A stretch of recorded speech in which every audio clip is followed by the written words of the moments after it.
Hi, I'm Betty Hart, and I have the great privilege of directing for Essential Theater this summer a new play by Theroun Patterson called Thousand Circlets. So, let's talk with Theroun.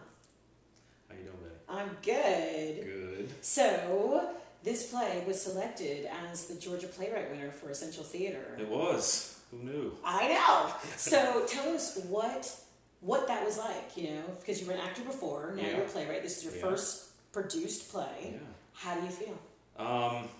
Good. You know, I'm still in work mode right now, so I'll be able to tell you when the show opens. But, and what you don't know is that means he's still rewriting the play. So you and I both don't know what we're going to see in July because he's still working on it now. That's right. That's right. It's pretty much finished, but you know me. I like to tinker a little bit. Yeah.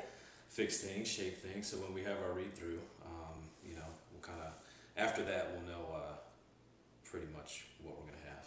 So, Thousand Circlets. Yes. It's an unusual title. Yes, it is. What does that mean? Well, it was taken from a Coleridge poem. Who? Samuel Coleridge. Oh.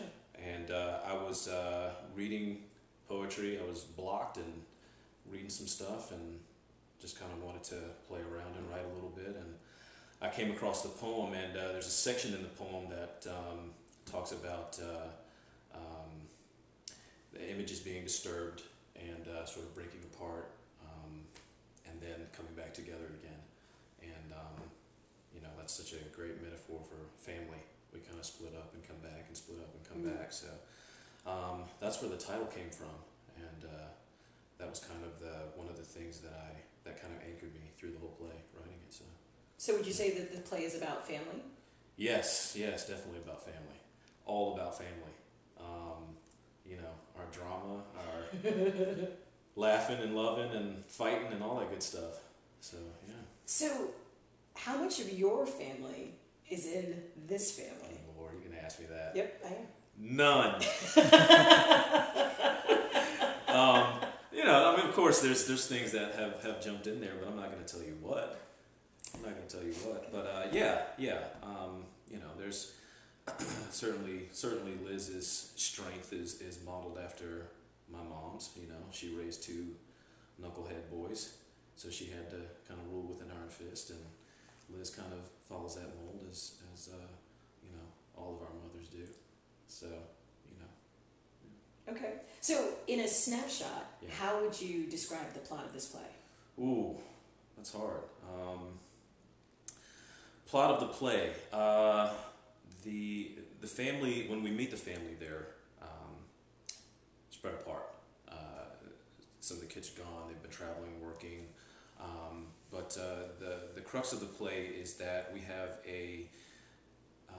architecture is the family business, and the father, the patriarch in the play, he has been awarded a contract to build a skyscraper in Manhattan. And as the family is celebrating this and coming together to celebrate this, they slowly begin to realize that Dad is ill, and this threatens everything. This threatens their legacy, which is a big thing in the play. This threatens, you know, the dynamics between the family, family roles, and who we are to each other. Okay. You know, once that sort of thing takes hold. So. Yeah. I love it. That was good. And I appreciate you not giving anything away, so you're going to have to come That's right. to see more. That's right. But it's a fascinating play. And I have another question for you, which you're probably not going to appreciate. But she's fired. Why? You're fired. I'm not. I'm hired again. So why should somebody come out to see a drama in the summer in Atlanta when they could be outside? When they could be outside. Right. Wow. Well, it's. I think it's a deeply American play, and I think it's a reflection of, in some way for everybody, I think it's a reflection of who we are now, you know. Come because it's a good show, because, you know, we don't see a lot of family dramas anymore, particularly with an African American cast, and you know, it's about us. So the question on the table is that since this is a new play, and with a living playwright, which is so exciting, what does that mean for the dynamic between myself as the director and Theroun as the playwright? What does that mean? Yeah. You want me to start? Yeah. Okay, cool. Yeah. Well, I'll start off by saying, well, first of all, in addition to us being playwright and director, we're also very close friends. Yeah. So we've been collaborating artistically for a really long time. So it's a natural thing for us to be able to work in partnership. So I don't see it as it's my baby because I'm directing, and it's not his baby because he wrote it. Right. It's our baby it's ours now. now. Yeah. So we kind of think collectively now. It's a little scary sometimes. Yeah. No, we're really, really on the same page about the play. Yeah. And we have been for a while. We've kind of been with this for about 2 years now. Right. Exactly. I originally wrote the part of Rebecca for you, and Betty did the reading, and we've been kind of touching base on it off and on. Yeah. And the partnership is actually stronger than a usual thing when I'm directing. For example, Theroun was there at every aspect of the auditions, which isn't necessarily traditional. It was very important to me to have his feedback and for the two of us to agree about it because it is our baby. Yeah. We see it collectively and we share that. And so it's kind of fun. He's welcome to come to any and all the rehearsals, though he says after the first week he's going away. We'll see Mark if he my goes words, away. it's going to happen. I don't believe you. I know you don't. But we did have an agreement that he has through the first 3 rehearsals and then he can change things. Yes. But after that, it's done. It's locked down. No matter, even if we see problems later on, we just can't, because the actors need to be able to have something solid, and we've both been a part of new works where the play was changing up until the last day, and that's a horrible way to work. Yeah. So people might want to know what it's going to be like for you to move from having these characters inside your head to actually seeing them inhabited by actual people who are going to have different thoughts than just you. So what will that be like? What do you think? Well, I've had readings before. I have never had, this is my first production, and it's going to be interesting to see the play on its feet in its totality. I've kind of seen it in parts in auditions, and that was really interesting. I feel like I'm still really close to it right now. I think when I am done working on it and I can kind of step back and have some time away from it and let you do your thing and kind of come back to it, I think it'll be a different experience for me. Right now, just seeing an actor get a line without having to explain it or see them do something different with a line than I thought is really, really exciting.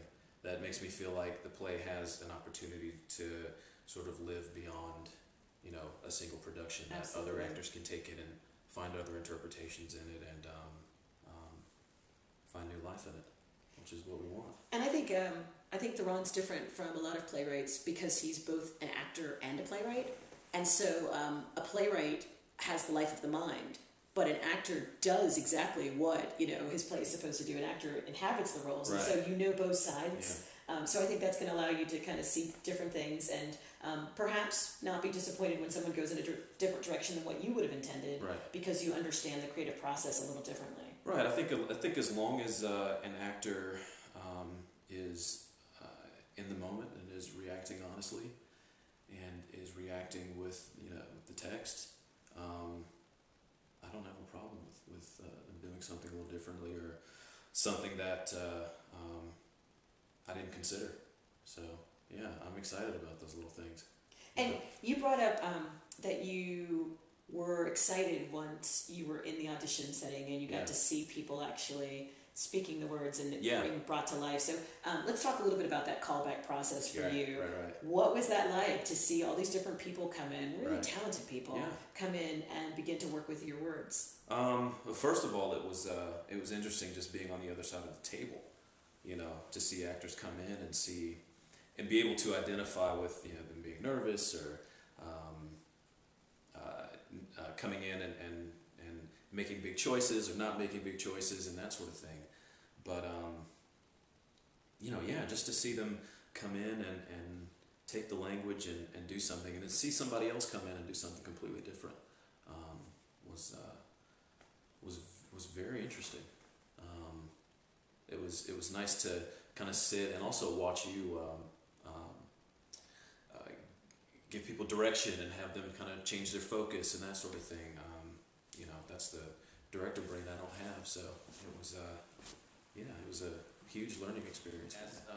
Speaking of new works, do you have a preference as to whether you work on a new script or something established, something classical? That's a great question. The answer is new works. It is. I have a crazy love for new work. I love classics. I love established dramas too, but I really love new works. I love the energy that it takes to make a new work happen.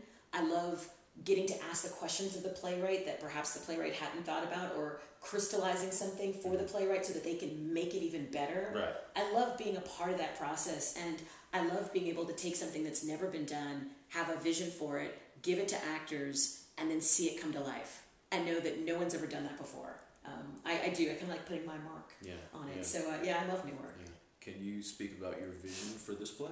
Ooh. Oh, man. Ron, seriously? Or you're not there yet? Wow. You're asking all kinds of stuff. I know. This is serious business. It is. I don't think I can talk about my vision without talking about the parts of the play that I don't want to tell people yet, because I can't give anything away. Okay. What I can say is this, that it's a beautiful, beautiful play that will make everyone think. It will challenge you. It will make you think about both your own family dynamics, and it'll also make you think about how you would have written the ending. And I think that's fun. I think we're going to have some debate at the end as to whether or not it should end the way it did. And we have a personal disagreement about how it ends. And so come see that as well. So I do have a really strong vision for this piece, but I really can't talk about it without giving you guys insight into the play, which I won't do because it would cheat you from the experience. You need to come and see it, and then we can talk about the vision. But I can't tell you anything without giving something critical away. And then the last question I'll ask you is, on the very first page, it says that this piece is written... for Dave. For Dave Limbaugh. Yes, so, for Dave. Why don't you just tell us a little bit about why that is, or who he is? Yeah, well, Dave is my best friend, as you know, and we've been buddies for a long time. And he is an actor as well, and director, and he was living here in Atlanta, and his father was diagnosed with Alzheimer's, and so Dave had to basically give up what he was pursuing here in order to go home and be with his family and kind of be close to home and help out and do what he can. So that was, I wanted to write about, I guess, my perception of what he was going through. I think it was also, it kind of helped me cope with the fact that he was gone. You know, he was a really good friend of mine, and he lived right around the corner, and we saw each other all the time. So, but I wanted to write about family and you know, what that meant for someone to have to go home again. So he was a huge inspiration for the play. So that's why it is dedicated to him. See, that's something they wouldn't know. Yeah. So I think it's something you guys should know, because Theroun's a strong playwright, and he's interested both in the world that we live in, but also in individuals. So it's a big story, but it's also a small story. It's got both, and I think you'll be touched by it. I hope so. Yeah. I hope so. Thanks for talking to us. Absolutely. Absolutely. Anytime.